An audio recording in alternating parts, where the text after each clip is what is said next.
Hasil mengejutkan kembali terjadi pada laga yang mempertemukan Paris Saint-Germain dengan Newcastle United. Kedua tim tajir yang disokong Timur Tengah itu beradu gengsi untuk memperebutkan predikat sebagai yang terbaik. Namun siapa sangka, The Magpies yang sudah absen dari ajang Champions League selama kurang lebih 2 dekade lamanya bisa mengandaskan perlawanan Mbappe dan kawan-kawan yang sudah jadi langganan kompetisi. Hal ini pun makin mempertegas separah apa kebobrokan yang disebabkan manajemen PSG. Sampai-sampai mereka harus kalah dengan tim yang sudah lama berkutat dengan predikat mediocre seperti Newcastle. Lantas, separah apakah kondisi PSG sampai mempengaruhi hasil di lapangan? Berikut rangkuman selengkapnya.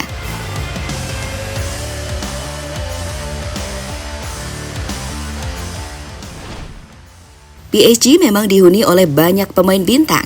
Dulu mereka punya Ronaldinho, Ibrahimovic, Neymar, sampai Lionel Messi. Namun beberapa dari mereka justru ditendang dan diperlakukan secara tidak hormat, baik oleh jajaran manajemen klub maupun para ultras PSG.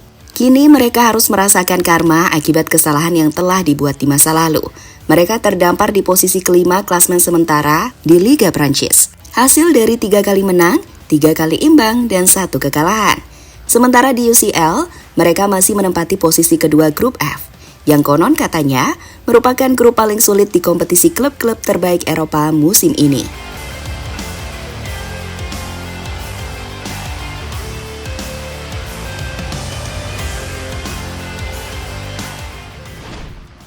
Beberapa pemain PSG tampak tidak terima dengan hasil memalukan yang mereka dapat kala bertandang ke St. James Park Stadium. Bintang utama mereka Kylian Mbappe sampai geleng-geleng kepala menyaksikan timnya digilas habis oleh tim asuhan Eddie Howe. Pemain yang kerap disebut sebagai kura-kura ninja itu bahkan sampai meninggalkan lapangan lebih awal. Begitu peluit akhir tanda berakhirnya pertandingan dibunyikan.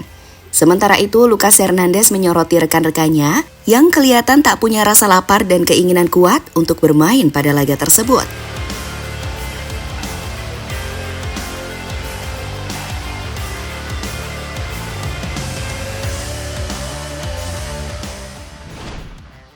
PSG selalu erat dengan label klub problematik. Salah satu yang paling kentara dan sudah menahun adalah kisruh internal di antara para pemain PSG. Contohnya adalah problem di antara Mbappe, Messi, dan Neymar. Juga diskriminasi yang dilaporkan terjadi kepada pemain-pemain non-Prancis. Jangankan masalah yang melibatkan banyak orang, PSG saja sampai sekarang belum benar-benar bisa menyelesaikan ketegangan dengan Kylian Mbappe yang berulang kali diisukan bakal hengkang.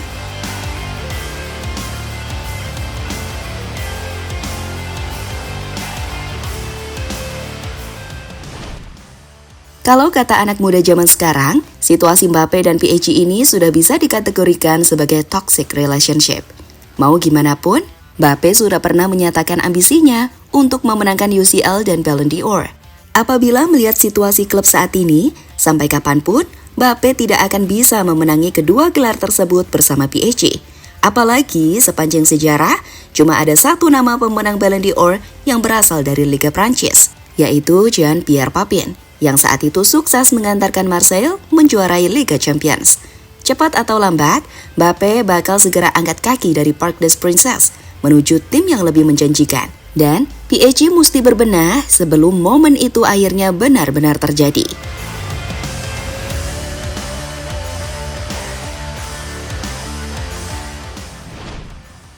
Sebagai klub raksasa yang hobi menggelontorkan dana, PSG jelas punya prestasi mentereng, tapi hanya di level domestik saja. Di Eropa, mereka cuma tim mediocre yang mainnya biasa saja.